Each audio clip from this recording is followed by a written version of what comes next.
जैसे यहाँ पर एक क्वेश्चन दिया हुआ है, देखेंगे सभी लोग। टाइम एंड टेंस टॉपिक से है क्वेश्चन, हर बार एग्जाम में पूछते रहता है। 10th का हो या 12th का हो, जितने भी बिहार बोर्ड के स्टूडेंट्स हैं जो 10th और 12th के एग्जाम देने वाले हैं, टाइम एंड टेंस टॉपिक जो होता है, टाइम एंड टेंस, ये बहुत ही इंपॉर्टेंट टॉपिक है। क्योंकि एग्जाम में fill in the blanks, exam में फिल इन द ब्लैंक्स जो है ऑब्जेक्टिव क्वेश्चन जिसको कहते हैं हम लोग, और साथ साथ में ट्रांसलेशन इससे आता है। तो आपको पता होगा कि 5 मार्क्स का ट्रांसलेशन इस टॉपिक से आता है और 5-6 क्वेश्चन आपको objective correct form of the verb भरने के लिए दे देगा।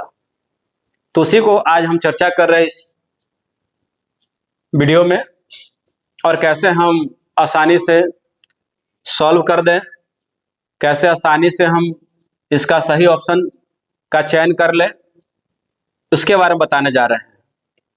और जैसे कि आपको पता है कि हमारा एक न्यू चैनल है मिशन अचीवमेंट, हाल ही में बनाए हैं।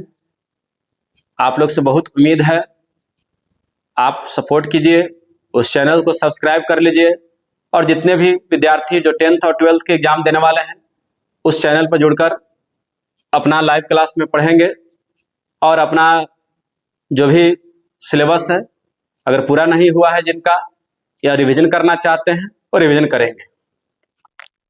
मुझे पूर्ण भरोसा है कि आप लोग हमें जरूर मदद करेंगे और आगे बढ़ाएंगे। जिस तरह से आपने प्यार दुलार पिछले अचीवमेंट इंग्लिश ऑनलाइन क्लासेज में दिया है, बढ़ाया है, उस तरह से इसमें भी बढ़ाएंगे।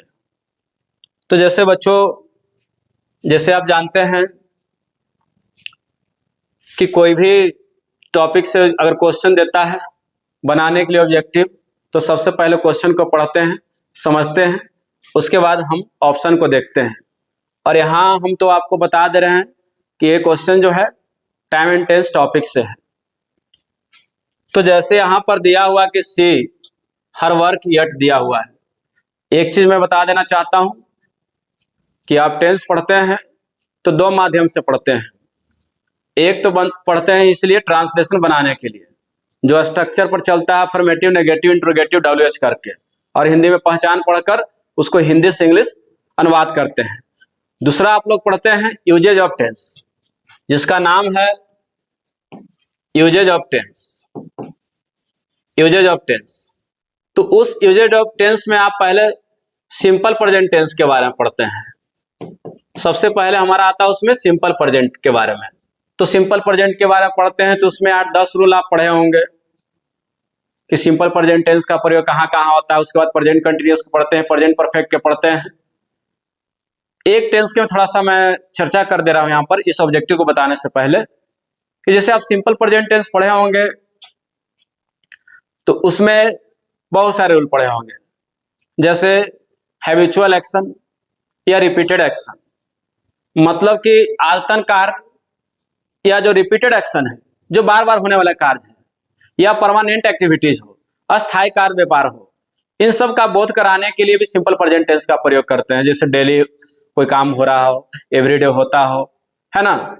या आप पढ़े होंगे यूनिवर्सल ट्रूथ के बारे में, प्रिंसिपल के बारे में, प्रोवर्ब्स कोटेशन के बारे में, कि इन सब को भी प्रोवर्ब्स को बताने के लिए, कोई सैद्धांतिक कार्य का बोध कराने के लिए, यूनिवर्सल ट्रूथ का बोध कराने के लिए सिंपल प्रेजेंट टेंस का प्रयोग करते हैं।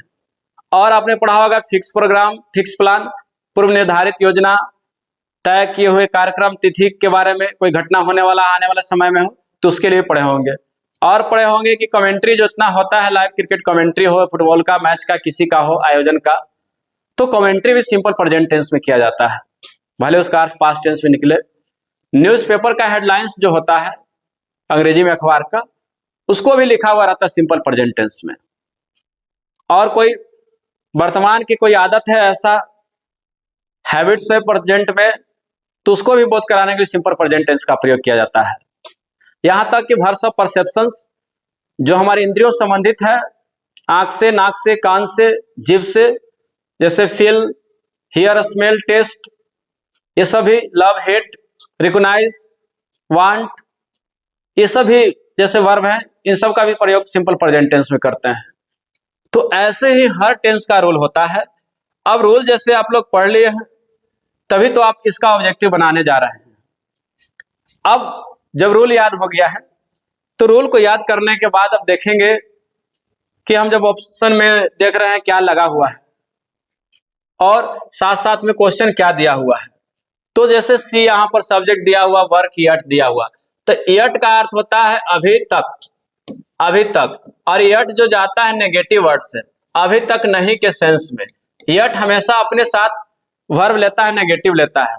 और यट जो है एक यटे नहीं, इसके साथ नेवर, है ना, ऑलवेज, ओकेजनली, ऐसे बता दे रहे हैं। एडवर्ब ऑफ टाइम है, ये एडवर्ब ऑफ टाइम है, ओकेजनली, और up to now, up to now, up to the present, up to the present, और इसी तरह से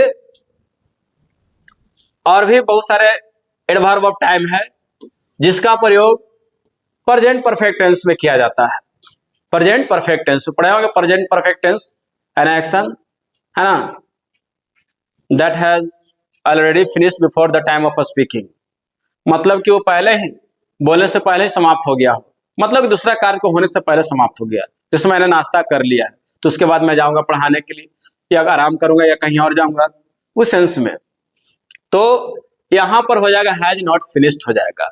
जब ये सब बता दिया और कह दिया कि यट जो अपने साथ नेगेटिव वर्ब लेता है, तो देख रहे हैं इस ऑप्शन में दिया हुआ हैज नॉट, यही दिया हुआ है, तो यही हो जाएगा आपको। ऐसे भी प्रेजेंट परफेक्ट टेंस की बात हो रहा था, प्रेजेंट परफेक्ट में यही है, ये V2 पास्ट टेंस में है, हैज फिनिश्ड है प्रेजेंट परफेक्ट में, लेकिन इसके साथ नेगेटिव वर्ड नहीं है, और यट जो है हमेशा अपने साथ नेगेटिव वर्ड लेता है।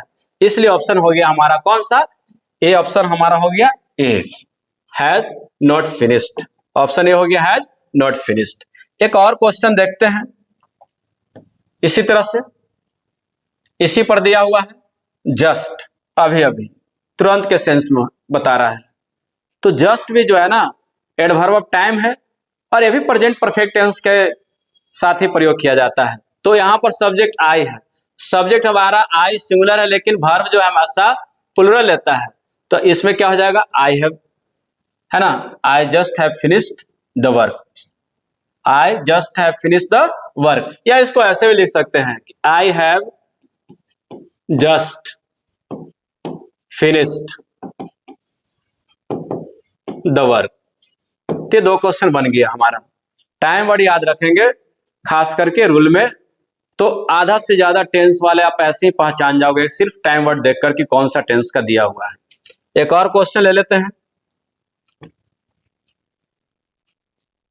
अब यहां पर लिखा हुआ है कि इट इन समर, गर्मी के मौसम में, इट इन समर, गर्मी के मौसम में।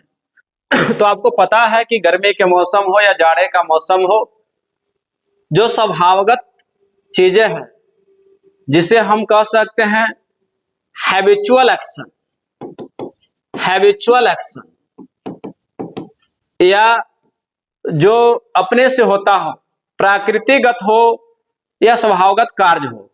अब गर्मी के मौसम में कह रहा है, अब गर्मी के मौसम में तो बर्फ तो नहीं गिरेगा, पता ही है, जाड़े के ही मौसम में बर्फ गिरता है। तो इट जो है सब्जेक्ट हमारा सिंगुलर है, तो सिंगुलर वर्ब लेगा इसके साथ, और ये स्वभावगत हैबिचुअल एक्शन हो या कह सकते रिपीटेड एक्शन हो, ऐसे चीजों के लिए हम लोग सिंपल प्रेजेंट टेंस का प्रयोग करते थे। It does not snow in summer, गर्मी के मौसम में बर्फ नहीं गिरता है, बर्फ नहीं होता है।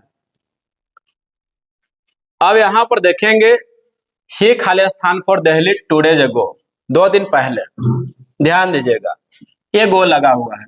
अब एगो से हमको बात याद आ गया कि ago yesterday, yesterday, last week, month या ईयर, ऐसा दिया रहे, और साथ साथ में the previous day, the previous day. यह अभी चल रहा है 2025, तो 2024, इन 2024 या 1947 की बात हो, तो इस सेंस में जो है सिंपल पास्ट टेंस का प्रयोग करते हैं हम लोग। 2 दिन पहले की बात हो रहा है जो बीत गया है, तो बीती हुई बात को या कहानी को बताने के लिए, या कोई घटना बैक डेट में हुआ हो, जैसे 2025 से तो 2024 में हुआ है, या पिछले महीना में हुआ है, या पिछले सप्ताह में हुआ है जो बीत गया ऑलरेडी, तो ऐसी चीजों के लिए सिंपल पास्ट का प्रयोग करते हैं। यहाँ तो V2 देखना है बाबू, तो V2 कौन है हमारा? लेफ्ट है। V2 क्या है हमारा? लेफ्ट है।